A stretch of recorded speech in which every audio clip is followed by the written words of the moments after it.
حمزہ ناصر official Islamic channel کو like subscribe کریں۔ مایا حضور علیہ السلام نے انت صاحبی فی الغار و صاحبی علی الحوض، اے ابو بکر تم غار میں بھی میرے ساتھی ہو اور حوض کوثر میں بھی میرے ساتھی ہو۔ اور آقا کریم علیہ السلام نے یہ بھی ارشاد فرمایا سب سے زیادہ جس نے میرے اوپر احسانات کیے ہیں وہ ابو بکر ہے۔ حضور نے فرمایا کسی کے مال نے مجھے اتنا نفع نہیں دیا جتنا ابو بکر کے مال نے دیا، جتنا ابو بکر کے مال نے دین کو، اسلام کو، میرے کاز کو نفع دیا ہے، میرے حضور نے فرمایا اتنا کسی کے مال نے نفع نہیں دیا۔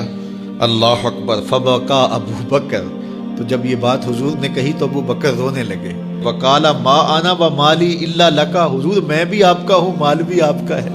اللہ اکبر۔ حضرت ابو بکر صدیق رضی اللہ تعالی عنہ نے حضور علیہ السلام کے ساتھ جو محبتوں کا ذکر کیا، اور پھر آقا کریم علیہ السلام نے ان کا جو اختصاص فرمایا۔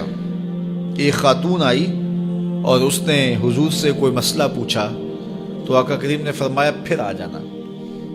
تو اس نے کہا اگر میں پھر آؤں اور آپ نہ ملیں، اس کا مطلب یہ تھا کہ آپ اس دنیا سے کوچ کر گئے ہوں، تو پھر تو فرمایا میں نہیں ملوں گا، ابو بکر تو ملے گا نا۔ تو علماء نے کہا یہ خلافت کی طرف اشارہ ہے۔ حضرت ابو بکر صدیق رضی اللہ تعالیٰ عنہ سے بہت زیادہ حضور پیار کرتے تھے، اور آقا کریم علیہ السلام نے اپنی زندگی میں 3 دن ان کو مصلی پہ کھڑا کیا ایام مرض میں، پھر 17 نمازیں حضور کی موجودگی میں حضرت ابو بکر صدیق نے پڑھائیں، پھر حضور کا وصال ہو گیا، اور یہ دردناک لمحے تھے حضور کے وصال کے۔ اللہ اکبر۔ صحابہ کے کلیجے جل گئے۔ حضرت عمر نے ہاتھ میں تلوار پکڑی اور ایسے کھڑے ہو گئے اور ایسے لہراتے تھے تلوار، اور کہتے تھے خبردار کسی نے کہا حضور کا انتقال ہو گیا، میں گردن اتار دوں گا۔ کوئی وصال نہیں ہوا حضور کا، حضور تھوڑی دیر بعد اپنی حالت پہ آ جائیں گے، یہ سکتے کی کیفیت ہے۔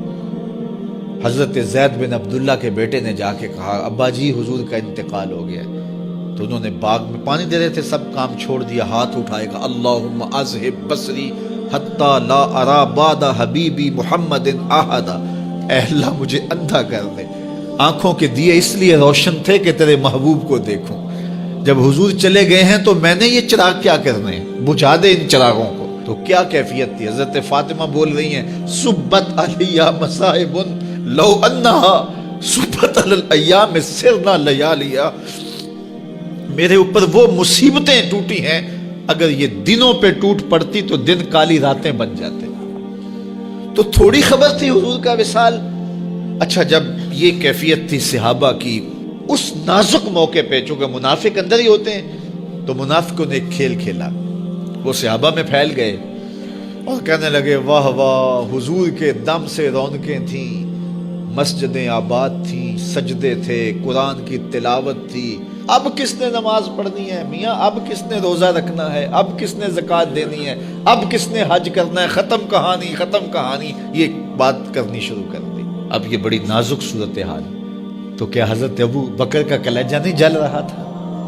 لیکن اس موقع پہ حضرت ابو بکر کھڑے ہوئے، اور پھر حضرت ابو بکر صدیق نے لوگوں سے مخاطب ہو کہا لوگوں مجھے ایک بات بتاؤ کہ تم اللہ کی عبادت کرتے تھے یا حضور کی کرتے تھے؟ لوگوں نے کہا کہ اللہ کی۔ تو کہا کہ کیا حضور کے وصال کے بعد تم اللہ کی عبادت چھوڑ دو گے؟ کہا نہیں۔ کہا مجھے بتاؤ جس دین کو سر بلند کرنے کے لیے حضور نے اپنی ساری زندگی لگا دی، تو کیا حضور کے چلے جانے کے بعد اس مشن کو چھوڑ دو گے؟ لوگوں نے کہا نہیں۔ تو کہا پھر اٹھو اور نبی کے دین کا پرچم تام لو۔ حضور کا وصال ہو گیا ہے، اب حضور کے مشن کو ہم نے اٹھانا ہے اور اپنے کندھوں پہ وہ بوجھ لینا ہے۔ تو کیا جس کے لیے حضور نے اپنی جان تک دے دی، تو کیا ہم وہ مشن چھوڑ دیں گے؟ صحابہ کے اندر ہمت پیدا ہوئی، کہا کیوں چھوڑیں گے، ہم تو اٹھیں گے اور پہاڑوں سے بھی ٹکرا جائیں گے۔ تو یہ وہ موقع تھا جس موقع کو سنبھالا حضرت ابو بکر نے۔ منافق تو چال چل گئے تھے، صحابہ پر صدموں کے پہاڑ ٹوٹ رہے تھے، ساری ذریت اسلام ساری زندگی جو ہے وہ تعریفیں کرتی رہے، مدح و ستائش کرتی رہے، ابو بکر صدیق کا یہ حق نہیں ادا ہو سکتا۔ یہ احسان کیا ہے امت کے اوپر حضرت ابو بکر صدیق نے۔ حمزہ ناصر آفیشل اسلامک چینل کو لائک سبسکرائب کریں۔